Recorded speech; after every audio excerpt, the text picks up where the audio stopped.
Okay, so hello everyone. This is Lala, and I'm getting around to the final category when it comes to how I'm going to rank the challenge seasons before I do the very large list where I rank the seasons just on their own, but consider the categories that I previously ranked them in my overall decision. If you watched my Big Brother season ranking that I did about 2 years ago, you'll understand how I format it. Anyways, today's video is solely about the politics of the challenge season. So I'm going to rank the challenge seasons based on the politics in each season. And honestly, I'm not going to go down and over explain a bunch of stuff since honestly, explaining the politics stuff, watching it kind of boring, and I'm not going to go through each and every single round to do that. I'm probably going to mention like a sentence or two at the very most. And we're just gonna go from there. As you see here, I'm going to do 40th to 31st. I'm doing that way so when you read it, it'll go from left to right. Then as you go down, it'll be higher. So 40th place will be here, and then first place will be here. So that's why I start it like this. So the bottom four really isn't a surprise. Road Rules All Stars, Real World, Road Rules Challenge, the Challenge 2000, and Extreme Challenge. Okay, so I'm going to go with Road Rules All Stars. There is no competitive element at all. They weren't competing against anyone. There was one team doing a few missions, and if you did all the missions, which they all did, then you all win. There's no need for politics for this. And for the other three, it's pretty much the same. Kind of the same, but in a different way where there are two teams, so there is that element where you're competing against another team, but no one goes home. You're all making it to the end. And if you don't win, you're getting the runner up in the final. So there's only so much political stuff you can do, which is essentially little to none, which is why I have the first four seasons all right over here. So things would get a bit more interesting now that we got those four out of the way. And at 36th, I was debating, okay, should I go for an older season and just knock out all the Era 1 and even some of the early Era 2 seasons? But I shockingly didn't go that route. And as you will see for at least the rest of this tier, that's not necessarily going to be the case. So I do. Sorry, I'm just gonna frozen on something. I don't think I have 34th on the list. Okay, my bad. Sorry, I was looking at my list that I have on a piece of paper, and I marked two seasons under the same number. That's why I was kind of confused. But anyways, we're going to go on to 36th place, and I have a newer season, or at least compared to the others. This season's like 4 years old. But I have Spies, Lies, and Allies. So essentially, with this season, it was all the veterans deciding to stick together so they can boot out all of the rookies, which made up half the cast. And that's what they did for the first several months of the season, especially with the way the format made it work. They could rearrange it in a way where no matter who goes home, there's always going to be a rookie pair that was going to be sent in, and there's a choice. There's a good chance that they would go home. So they were doing that for most of the first half of the season until there was no rookie pairs because Priscilla chose to break up a vet pair, so one vet had to go in, and in that case, the bottom of the vets, i.e., Corey, and his partner were targeted, but they were in the elimination, and then due to them needing um 20 episodes, they switched the format where they were split into three teams. And from here on out, they just decided to pick out of the remaining rookies, essentially. And then people who were at the bottom of the lines were eventually picked off, which we saw when Corey was booted, Josh lost in elimination, and then Amanda was eventually sent. Amanda and Tula were sent in to be sent home too. So that's kind of how the season went. Very boring politically. I don't need to explain further. So we're kind of sticking with Era 4, and I have Battle for a New Champion here. And it's interesting because the people who are running the season, i.e. Michelle and Jay, especially Michelle, watched the veterans do what she did on Battle for New Champion with Spice Lice and Allies, especially, and even Jay on some of his earlier seasons, he saw the vets do the same thing. So Michelle and Jay were like, you know what? How about we do this? They had a pre-game alliance with Asaf and Nerys. Then they had the ride or die connections because they're both on that season. And then Michelle needs some of the people from Spice Licensed Allies, and there's a US alliance. Essentially, so they pretty much picked off a lot of the outsiders like a Melissa and Tula and a Kieran and those types of people. You pick them off, but then once you got rid of the outsiders, you have to get rid of the people from the bottom of the totem pole, which was why people like Kylan, Horacio, Raven, and Zara were targeted consistently for like the third quarter of the season. And then this power structure pretty much stayed the same, though obviously some people in the alliance were booted, like Asaf and some Michelle, and then even and then Maurice flipped because of Kylan and Horacio, so she ended up being targeted with them as well. Essentially, there's nothing really interesting happening politically throughout the season. There's no uprising. The structure pretty much stayed the same for a lot of the season. And due to the format, it definitely didn't help that most of the cast made it at least to the last quarter of the season. So there's a period where not much was happening because no one was going home for that third quarter of the season. So that was for 35th. We're going to go to Era 2 for 34, and I have the Gauntlet 2. Obviously, this season had the teams of the veterans versus the newbies. Obviously, the newbies consisted of people who were on the first or second season. When it comes to the veterans, there wasn't a whole lot of politics taking place. I remember them kind of targeting Beth. No, actually, no, she was the captain, so she kind of had to go in. And due to the format, one of the captains had to go in all the time. If they lost within their round of their gender, there wasn't much interesting when it comes to the veterans, there wasn't much politicking at all happening throughout the season, and with the rookies, they actively discouraged alliances. And whenever that whole Susie and Kara thing happened, like for like an episode or two, they blew that up. But essentially, the captains are on that. The captains of the rookies team chose who they wanted to go against, and that's how it was done. And they wanted to base it off performance. So, yeah, I don't have much else to say about the Gauntlets 2 when it comes to that. And okay, now we're going back to Era 4 for the next, at least, yeah, for the next two at least. So at 30, yeah, I think we're at 34th for the Gauntlet 2. At 33rd, we're going with the most recent season, and that is Battle of the Eras. So, from the behind the scenes stuff that some of the castmates mentioned, there were alliances, but they're pretty much moot, especially during the first half of the season, due to the format of the season, where pretty much two targets from each team were nominated by the elimination winner each and every single round.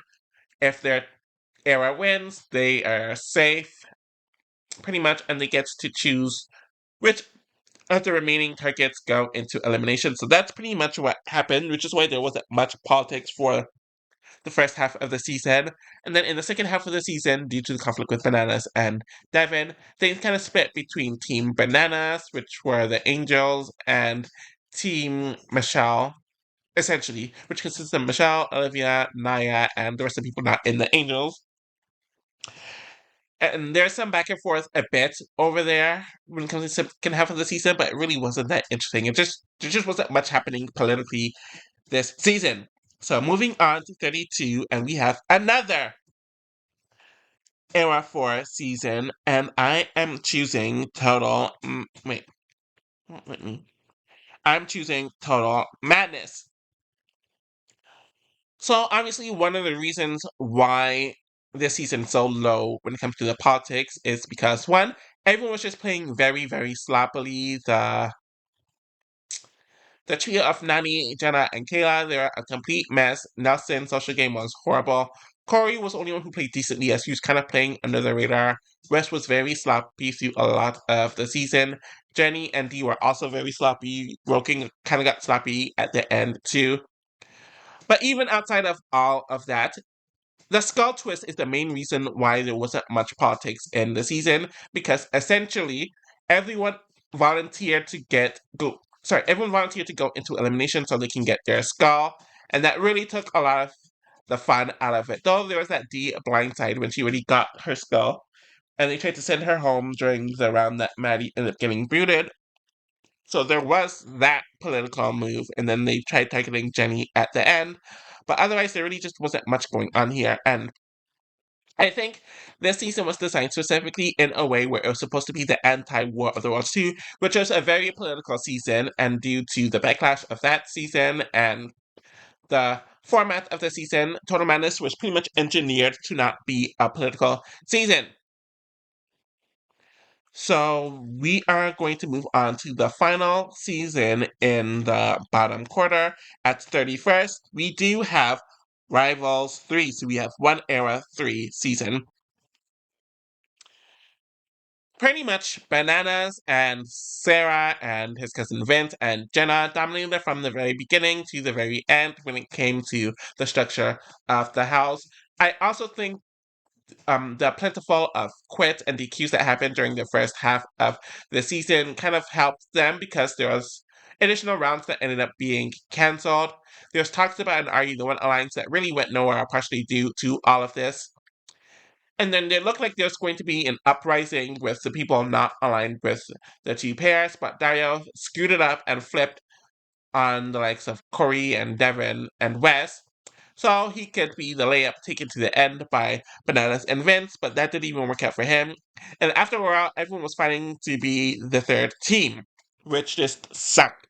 And it was very predictable. So just to clarify the spots when it comes to the bottom quarter. At 40th is World Rules All Stars. At 39th is Real World World Rules Challenge. At 38th is Challenge 2000. At 37th is Extreme Challenge. At 36th is Spice Lies and Allies. At 35th is Battle for a New Champion. At 34th is The Gauntlet 2. At 33rd is Battle of the Eras. At 32nd is Total Madness. And at 31st is Rivals 3.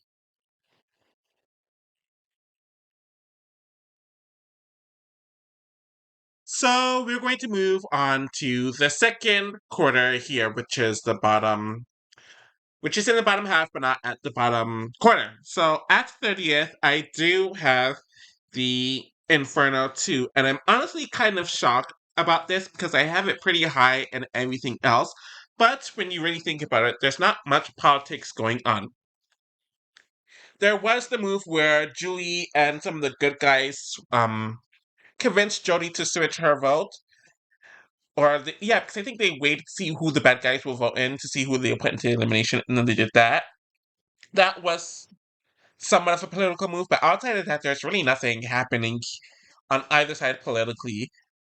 The mean girl trio of Tina, Veronica, and Rachel were just kind of tormenting Tanya, but when you look at the politics of the season, there's really nothing. Apparently, there's a secret alliance between some of the guys like a Darrell, Abram, it might have included Brad and Derek, I don't know. CT was supposedly in it, but that didn't make it on the show much. But otherwise, yeah, I think that's why Darrell and Abram had that weird argument during one of those eliminations. But yeah, in front of two, not much going on politically there. On 29th, we're sticking with the end of an era season, and we're going with Cutthroat. So this is the one season that had three teams throughout the entire season, and you think there'd be a lot more politics, but there really just isn't. The blue team kind of just sent in Eric and Katie over and over again, and then afterwards it was just the vets go in, which we saw Emily go in a few times because she was a newbie, and kind of the same with Ty before he embarrassingly lost his elimination. With the red team, they sent in Brandon and Camilla in over and over and over again due to the same reason because they were newer. And then after they were gone, things got a bit interesting because they had to figure out who's at the bottom. And that's where Tyler and Paula got their wake up calls. And then for the gray team, there was Laura and Sarah who was kind of aligned. Abram was with Maria, Luke, and Dad. I think they were trying to play in the middle, but otherwise, yeah, not much going on politically here either. But it's not the worst. So when it comes to the season that is 28, we're going to a more recent season, and that is Ride or Dice. And the frustrating thing about this season is that there actually were kind of two sides of the house some, or there's potential for there to be two sides of the house with a lot of the newer people and the likes of a Nelson and a Fessel and then Ember all kind of working with them to overthrow the Vacation Alliance side, which also had the Jordan and Bananas kind of working with them. But because of the vet hierarchy that was happening at the time and everyone wanted to play safe and play for future seasons, the likes of Nelson and Fessel wasted their power because I think they, as well as Jay and Michelle, won like 5 of the early missions, but they did absolutely nothing with that power. Jay and Michelle screwed up their spot, and they tried to recover, but it was too late. After Jay and Michelle go, pretty much nothing much happens. But, a few of the newbies are sent in. Nelson and Faisal are targeted where it sent Nelson home, but otherwise, yeah, nothing really happens. One side of the alliance pretty much takes over. So that was 28th. On to 27th, we're going to Battle of the X's 1. And honestly, a part of me really wanted to put the season lower, and I was thinking about putting it lower, but there were a few interesting moves, especially with how CT and DM handled their power at the end when they won 2 of the last dailies, and they mishandled it poorly, pretty much. Bananas and Camilla targeted West right away because West picked a fight with them essentially while they were in power. So that explained the first 2 rounds. But otherwise, yeah, not much happening with Battle of the Exit, so I'm just gonna move on. Also, Mark and Johnny were aligned throughout the entire season, and CT was kind of covered by them too, somewhat. So 26. What's the seat? Okay. So at 26, we're going back a bit. We're going to Fresh Meat 1. So the first several rounds of this season had them targeting the real world Austin cats because 1, they were new, 2, there's a lot of them, and 3, they were just annoying. And then after that, it was mainly just the veterans just kind of sticking together, which we saw with the likes of Tina, Derek, Darrell, Theo, and Coral. They're all kind of just working together. Um, Derek and DM won a few dailies in the mid to late portion of the season where they sent in they sent home Shane and his partner, and then Tina and Kenny realized that they were at the bottom of the pecking order, so they decided to flip it back on Derek and Darrell, where they sent them into the final elimination. So not a whole lot going on politically, but there's something there that justifies it from not being right at the bottom. So at 25th is the succeeding season, and that is the duel. Really thinking about it, this season was mainly just 2 alliances sticking together. On the women's side, if I'm remembering it correctly, it was Jody, Keena, DM, and Robin, I think, who were all aligned, and that power structure pretty much remained throughout most of the season. And for the guys, it was Evan, Brad, Derek. Evan, Brad, Derek. Was CT in it? Yeah, I think CT was in that alliance too.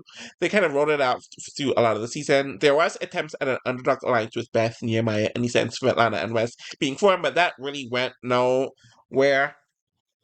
There was the move where Evan and West decided to work together so they can try to get out their biggest threat in CT, but West did it. West pretty much set Evan up, and Evan realized it, so he was pissed off at that. But otherwise, a lot of the eliminations were kind of just, especially on the women's side, was just Anissa and Svetlana going and over again. So yeah, not the most interesting politically with the duel. So we got era 2 seasons out of the way. Now we're gonna go back to era 4, and we have Vendettas at 24th. Obviously, when you think of this season, you think of Devin and Kayla getting Tony to turn on Bananas, and that was a huge move politically, and I give them props for that. But outside of that, there's really nothing going on when it comes to the political side of the season. Corey's targeted due to the aftermath of Dirty 30 that caused Nelson to be able to kind of call us. A few of the newbies were kind of just sent into elimination and were targeted over and over and over and over again. And the mercenaries, some of that didn't really go anywhere. And yeah, there's not much to say here. And I'm just gonna kind of move on. The bananas move saved this from being in the bottom tier, honestly. What is at 23rd? I'm looking at my list.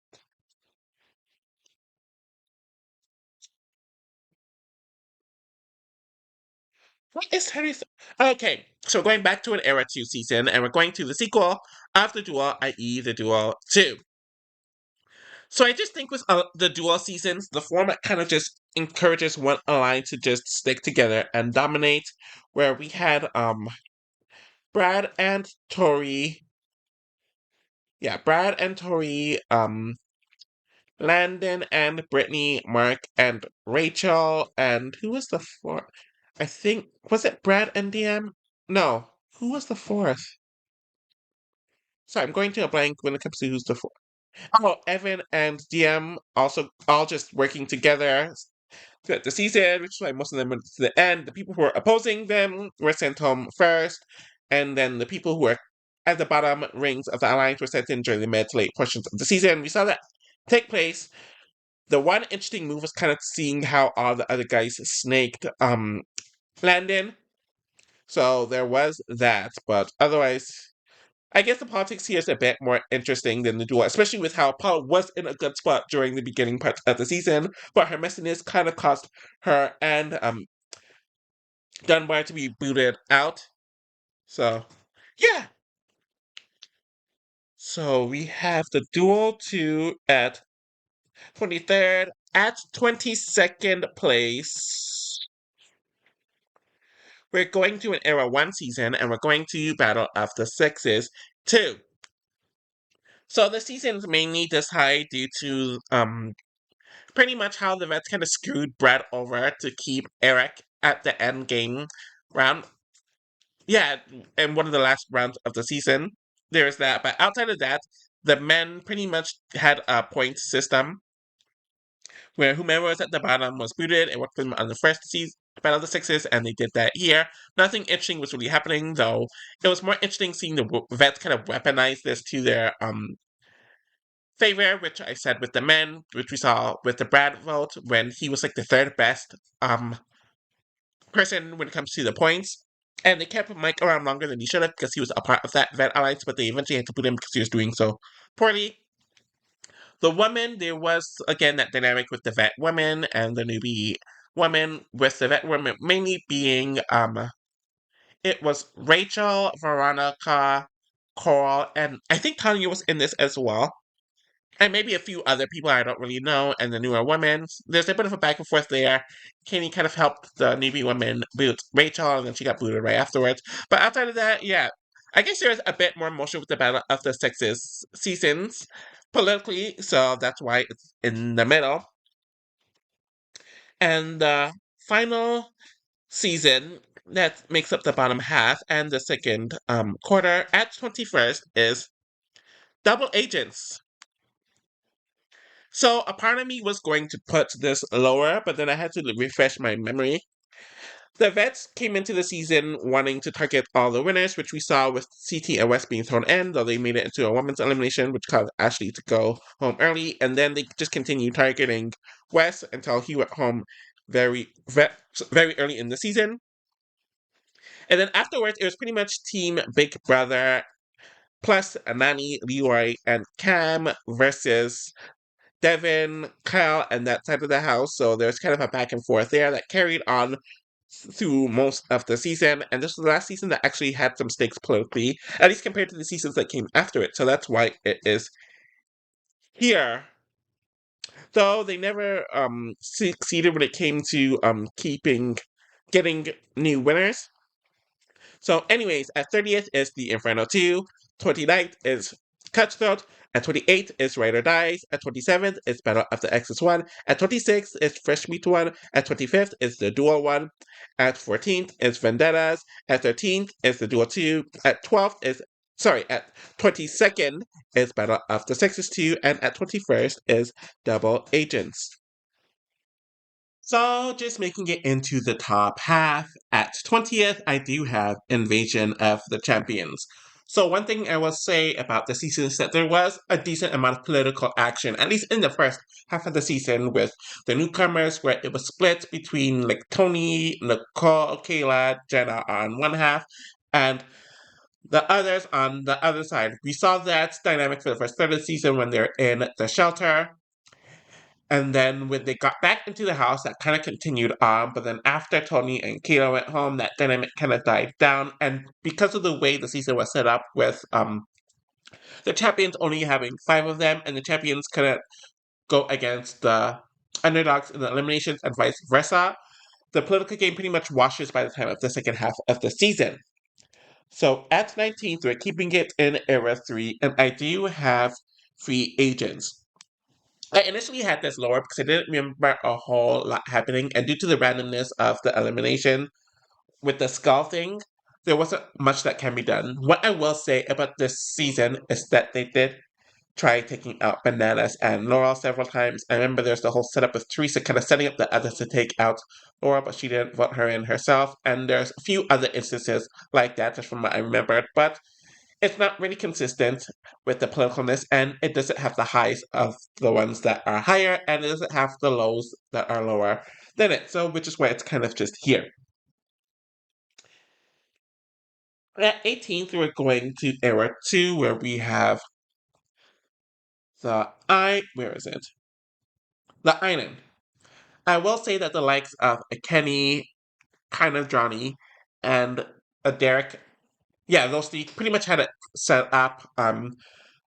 There was an attempt in the first male votes by the likes of Rachel and some of the others who were in that group to take out Johnny Bananas, but it didn't take over because Abram wanted to quit. So there was that back and forth for a bit, but then it kind of fizzled out after a while. And then afterwards, it kind of became Evelyn versus Kellyanne, and Evelyn, which kind of made it interesting. Then Evelyn made the deal with the majority to go on their boat so they could all win, and it caused the likes of Paula to be dumped. Robin was also kind of on the outs this season for the first time, so that was kind of interesting. So there was some political dealings in the season, but there's a whole lot of misogyny that kind of just ruins it. And the setup of the season format was, which is very weird. What is 17th? Okay, same era. Um, we're going to move on to pretty much its commonly seen successor in The Ruins. So yet again, this is a JEK season where, and Derek season kind of just ran it from the beginning to end. I will say that it was interesting seeing Susie maneuver amongst the champions team and she held her on against the men. So I did find that element of it to be pretty interesting. The non-winners or the contenders they didn't have much strategy just because they didn't know what the F they were doing. I guess if you want to look at JEK just running things politically and seeing all the intricacies, that's why the season's kind of high. Though a lot of it was kind of just everyone versus West and Kellyanne for the first bit of the season, and yeah, that's kind of why it's here.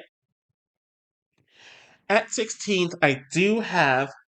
We're going to Era 1 for a bit. The first season that I have is Battle of the Sexes 1. Ultimately, the men didn't play politically, they just kept it the scoring system, which is why this ranking is solely based on the women and why Battle of the Sixes could only go so high. It's funny with the likes of Ruthie and Ellen having so much power because they were always in the top, but they didn't know what the heck to do with that power. We had weird votes like the Rachel vote and even the Veronica vote here. So a lot of that was kind of led by Emily, who was just making these choices just because she wanted to. And she didn't like certain people. And there's a lot of infighting amongst the women when it came to the politics that I did find interesting, only for Emily to just quit later on in the season. So there was that. And at 15th, this shouldn't shock anyone, but Battle of the Seasons 2002. One thing I will say about this season is that obviously within the second half of the season, no one went home. So all the political stuff happened within the first half.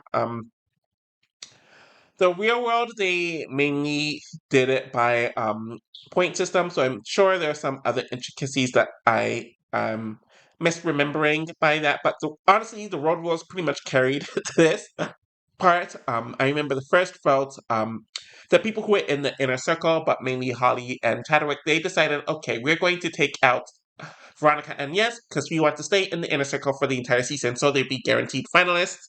And Veronica and Yes were fourth place, so they beat them in that first round. Then the rest of the cast didn't like this move. There was a lot of backlash. So you saw the likes of Emily and Timmy kind of throwing Holly and Chadwick and Peggy under the bus, and then there's infighting there. I will say after that things kind of died down a bit, and they mainly just both teams just mainly based it off of who was the lowest on the point system, and then the last few builds before the eliminations were done were based off of that. So on to 14th place, we are moving back to Era 2, and we have the Inferno 3. Just from what I remembered, the bad guys, there wasn't a whole lot happening politically there from what I remembered. It kind of just went by who was the weakest. If I'm remembering everything correctly, it was mainly the good guys. That's why they're this high. Obviously, we had Cece kind of maneuvering Kara and some of the others so she could get the lifesavers or the whatever the version of that was the season that saved her from going in. Get the likes of Bananas, Kenny, who are annoyed at and Alton also very annoyed at this. They're trying to keep the team together, but they're just infighting due to all the messiness. Ace yet again didn't give a crap about anything, and we saw the back and forth in the power struggle within that team carry on until the very, very, very end of the season. Things were a lot more simplistic with the bad guys, though they're annoyed with Elise's knee or ankle or whatever injury she had. So there was that. That was, hold on, 2019, 18, 17, 16. Okay, so that was 14. 13th, we're going to. This choice might anger some people because this season is seen as one of the best, if not the best season. But when you look at the politics, it really doesn't hold up compared to all the elements, and that is Rivals 1. So just based off of the format where people who are enemies have to be together due to the partnership and the format of those partnerships, they all had their allies essentially working together. So we had Kenny and Wes, they were partners. So they, on Kenny's side, the likes of Johnny and Evan and Apollo were working with them. And on the West side, we had the likes of Nehemiah and Evan are working together. So what this meant was the people who are going at one another for the last several seasons, they're all forced to work together in this huge mega alliance. And they pretty much stayed intact for most of the season. There wasn't a whole lot interesting happening there. There was CT and Adam being targeted throughout the season, and they couldn't target them, so that part was kind of interesting, though. That could only go so far. On the women's side, it was a lot more simplest. Oh, yes, I do remember. Paula made the political move to get Teresa and Camilla sent home because they were the second best women in the daily, so there was that. But outside of that, the politics of Rivals was just very, very simplistic. There was a whole lot to it. There were some moves mentioned, hence it getting 13th, but there's many more that has much more interesting politics. So so I think that last two within this second quarter, or the second top quarter, we're sticking with Era 3. So at 12th, we do have Battle of the Bloodlines. So we did have the Kara Thomas alliance that was pretty much set up from the beginning. They were doing well enough for like the first 2/3 of the season. Bananas and Vince were on the outs, though they had their allies too. There was the newcomers like the Corey and his cousin Mitch and Dario and his brother. Was it Steven? I don't remember what his brother's name is. They were trying to like overthrow the vets. Then there's a huge blow up that happened there. Anissa was kind of in the middle of both sides. Oh yes, Kellyanne was also working with the likes of Corey and Dario too. Anissa was kind of in the middle. And then when Abram came in, the whole Carmi and Thomas alliance blew up because Bananas and Vince decided to weaponize this and blow it up. So there was interesting stuff happening here. So that's why it's this high. So the final season in this quarter at 11th is Rivals 2. So we did have a lot of the veterans working together this season. Though we did have some interesting moves, like the kind of yes, sorry, Teresa and Jasmine, as well as Nani and Johnny, kind of burnt their votes on Leroy, so DM uses to defend it, so she voted in Leroy and Ty, which got them sent in. I believe they went home during that round. CT was flirting with a lot of the women so he could stay safe throughout the season. Like I mentioned, a lot of the veterans were working together. Even a decent amount of the women were working together, and then when they got to the end, they had that blow up where they couldn't target Cara Maria and Cook because they won that daily, so they all turned on each other, and it ended up with DM going in. And then we had Bananas on the outs in the final few rounds due to all that jazz. Frank was obviously in the middle of it. Yeah, relatively solid political season, though couldn't explain it as well. So, anyways, just to end this top third, at 20th is Invasion of the Champion. At 19th is Free Agents. At 18th is The Island. At 17th is The Ruins. At 16th is Battle of the Sexes 1. At 15th is Battle of the Seasons 1. At 14th is The Inferno 3. At 13th is Rivals 1. At 12th is Battle of the Bloodlines. And at 11th is Rivals 2. Alrighty, so now I do have my top 10, and it's very interesting to look at the distribution of the top 10 to see how much is in each of the eras. So, Era 1 has 2 seasons in my top 10, Era 2 has 2 seasons in my top 10, Era 3 has 3 seasons in my top 10, while Era 4 has 3 seasons in my top 10. So, it's pretty evenly distributed. Anyways, at 10th, I do have the Gauntlet 3. Obviously, the season is known for the cutting the fat strategy or trimming the fat strategy that the vet men created because they felt like the vet woman would weaken them in the final. So they wanted to get rid of all the older vet women, which is essentially them also wanting to get rid of the women who wouldn't follow them. This wasn't really based as much on logic. The idea seemed logical at first.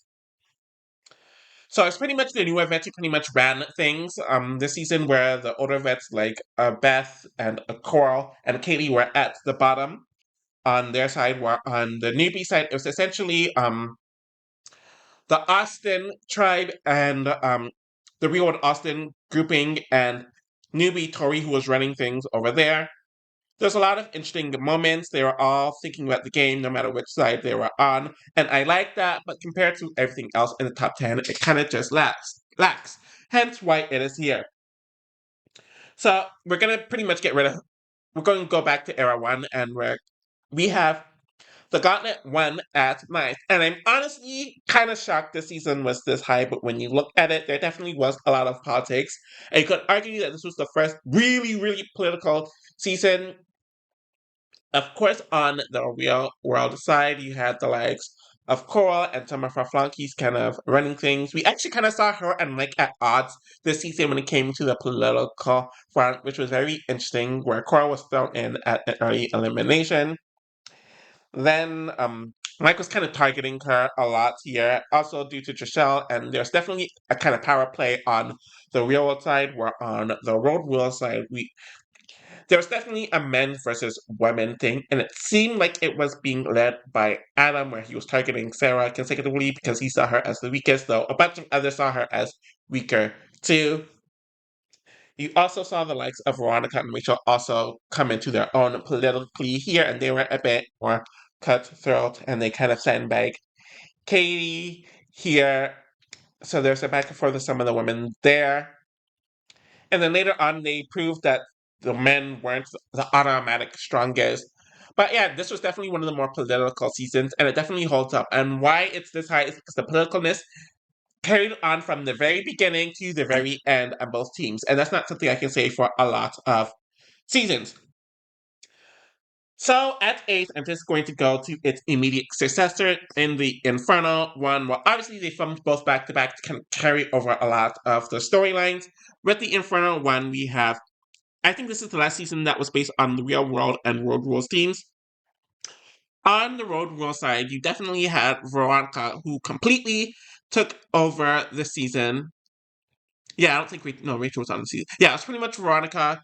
She ran this season. She definitely had a lot of people trying to target Katie throughout the season, though that ended up failing here and there.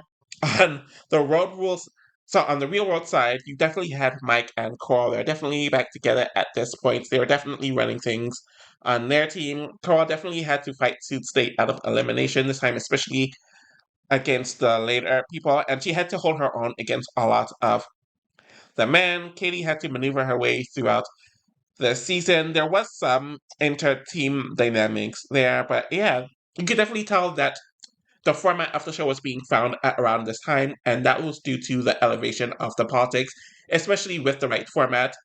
And out of the Infernos, which aren't the most political, this is definitely the most political Inferno season. And yeah, so we got rid of Era 1 here. At 7th, we're going to Era 3 with Dirty 30.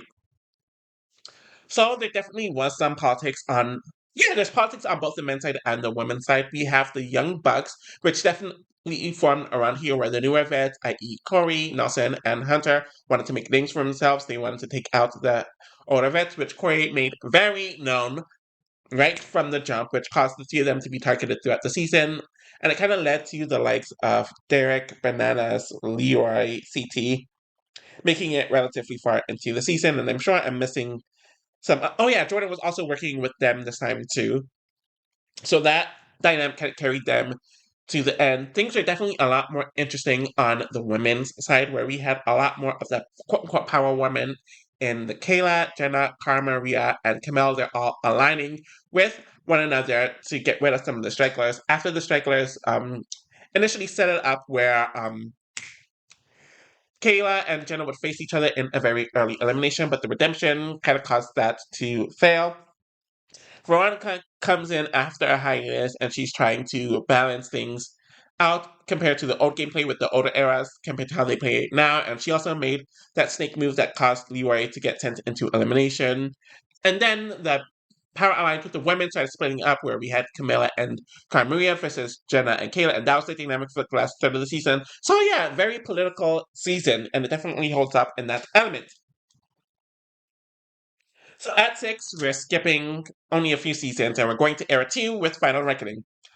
Honestly, I was not expecting the season to be this high when it comes to the politics. Obviously, you had the Young Bucks and the Lavender Ladies, which formed within the last few seasons. Beforehand, it all kind of culminated with this season where they all aligned with one another, especially since some of them were rivals to begin with. They had the numbers from the very beginning, and it kind of caused the likes of Bananas and Tony, who was his partner, and Carmaria and Maria, who were partners, to be on the outs and force Carmaria and Bananas to work together. And I think Brad and Cal were kind of leaning towards that side. But we also had the Big Brother pairings. They were literally just trying to stay in the house after they got hazed in the beginning. The redemption twist definitely benefited the both of them. And they were never in together, so whenever like Jose and Devon were in the house, they were always kind of the straggler floaters. And then once they were gone for good and Polly and Natalie entered, they were kind of the straggler floaters. Amanda and Zach were aligned with both sides of the house because Zach was aligned with one side and Amanda was aligned with the other, which is why they kept on targeting Jose and Devon because they couldn't come up with a choice. Though that didn't work, and essentially they went home due to them imploding. And yeah, relatively political season, though you won't notice it due to the current format that Final Reckoning is infamous for. So that's at 6. At 5th, we are going back to Era 3, and we have Battle of the Seasons 2 or Battle of the Seasons 2012.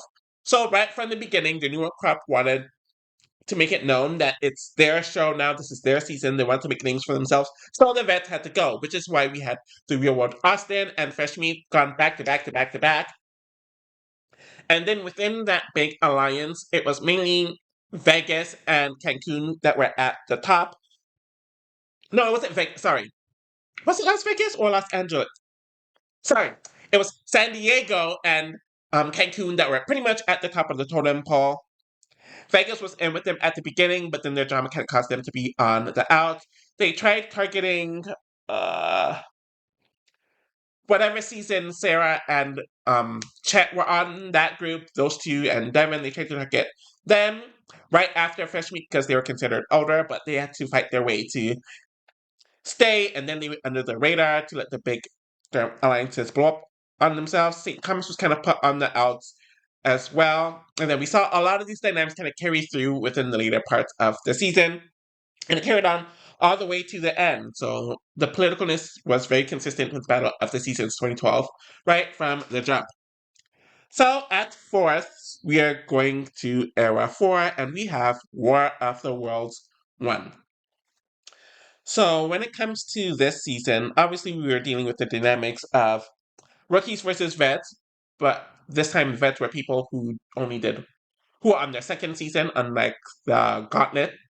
So that was an interesting change. And then we had a bunch of a bunch of the internationals coming in. This was really the first season that had a bunch of international people on the season. So we dealt with that. A lot of the UK folks kind of aligned and they're trying to take shots at some of the people, the Americans on the other side. So there was that dynamic there. They're kind of taking shots at each other. And then when the mid-season twist happened, we had Carmaria and Polly. They essentially sold their soul to stick with Wes, who had D in his back pocket. Ninja and Turbo. Ninja was kind of a Polly affiliate somewhat, and she was working with D. Turbo was kind of just there because he wasn't into the politics and then he kind of carried him. Devon was working with Polly and them, but then once they sold their soul, it was really just her and Georgia who were on the outs for the rest of the season, and then they had to fight their way. Arguably one of Wes's best political seasons, which is why it's this high, and he played a very good game here.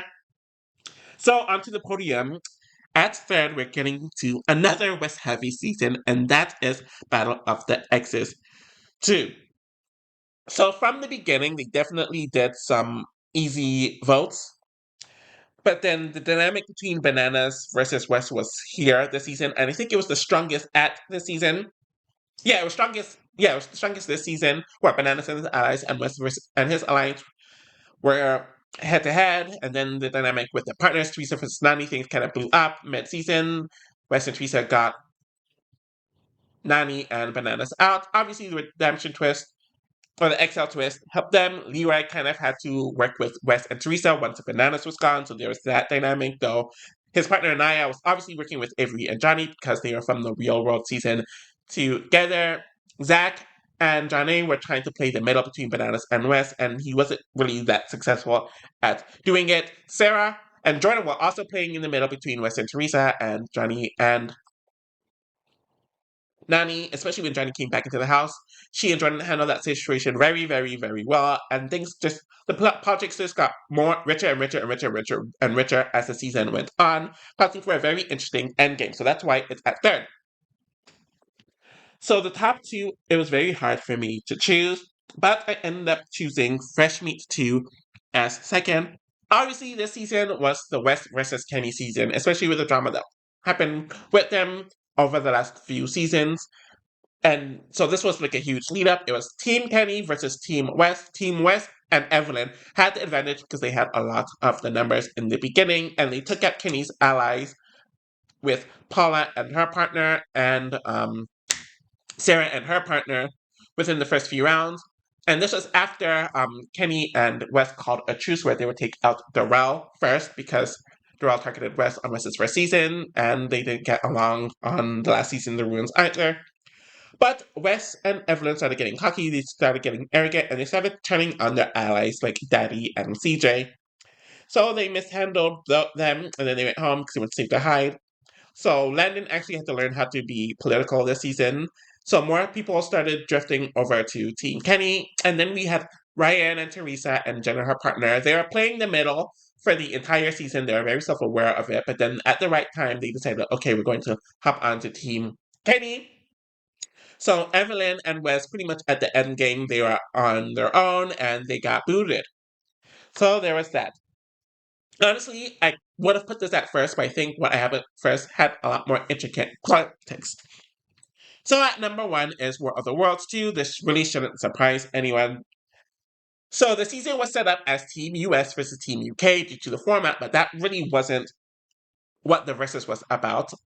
It was really Team Carmaria, Polly, Cam, and Kaylee, Josh, and Rogan, and whomever else decided to join up with them, versus Team Theo, Bear, Georgia, Bananas, Laurel, Jordan, and Tori, essentially. So that was the back and forth throughout a lot of the season. Though, seeing how that dynamic interacted within both teams was very interesting. Where on the UK side, it was Georgia, Bear, and Theo versus Josh, Rogan, and Katie, with CT playing the middle there. And then on the US team, you had And it was kind of West too, but it was initially West versus Laura and Bananas, especially with Josh making his move and flipping from Polly and them. And then it became Polly, Cam, Ninja, Kara, and Ashley versus after Bananas gone is Josh, Nanny, uh, Jordan, Zach, and Tori, and then Leroy moved from one side to the other, especially after Bananas was gone. So there's a lot of infighting there, and seeing how it all played out was very, very, very interesting. When the UK side or when the Georgia side thought that they won because their team won and they're going to send it to the US, Katie and Cam and them plotted ahead, and then they sent in Georgia. So it was pretty much Team Cam was kind of winning out due to them outmaneuvering the other side politically, but then with the way things happened, most of them didn't end up winning, or at least on the US side. So yeah, I could have explained it more in detail, but that's all I have for now. So at 10th is Gauntlet 3, the Gauntlet 1, the Inferno. Wait, no. 10th, Gauntlet 3, 9th, Gauntlet 1, 8th, the Inferno 1. Yeah, that's the first one. At 7th, Dirty 30. At 6th, Final Reckoning. At number 5, Battle of the Seasons 2 or 2012. At 4th, War of the Worlds 1. 3, Battle of the Exes 2. 2nd, Fresh Meats 2. And first is War of the Worlds 2. Alright, so I'm done ranking all the challenge categories, and this is obviously after I reviewed each season. So what I'm going to do now is I'm going to tally each season by the 4 formats that I ranked, then I'll come up with a median, and then once I have a median for all 40 seasons, I will then use those medians to rank each of the seasons, and then I'll go into my rankings using that and explaining it in more detail with the categories that I've discussed. So just to wrap this up, at 40th, Road Rules All-Stars. 39th, Real World Road Rules Challenge. 38th, Challenge 2000. 27, Extreme Challenge. 26, Spice Lice and Allies. 25, Battle for a New Champion. 24, Gauntlet 2. 23, Battle of the Era. 33, my bad, Battle of the Eras. 32, Total Madness. 31, Rivals 3. 30, The Inferno 2. 29, Cutthroat. 28, Ride or Dies. 27, Battle of the Exes 1. 26, Fresh Meat 1. 25, The Duel 1. 24, Vendettas. 23, The Duel 2. 22, Battle of the Sexes 2. 21, Double Agents. 20, Invasion of the Champions. 19, Free Agents. 18th, The Island. 17th, The Ruin. 16th, Battle of the Sexes 1. 15th, Battle of the Seasons 1. 14th, The Inferno 3. 13th, Rivals 2. 12th, Battle of the Bloodlines. 11th, Rivals 2. 10th, Gauntlet 3. 9th, Gauntlet 1. 8th, Inferno 1. 7th, Dirty 30. 6th, Final Reckoning. 5th, Battle of the Seasons 2012, or Battle of the Seasons 2. 4th, War of the Worlds 1. 3rd, Battle of the Exes 2. 2nd, Fresh Meat 2. And 1st, War of the Worlds 2. So, thank you all for watching, and I'll be back with more content soon. Take care.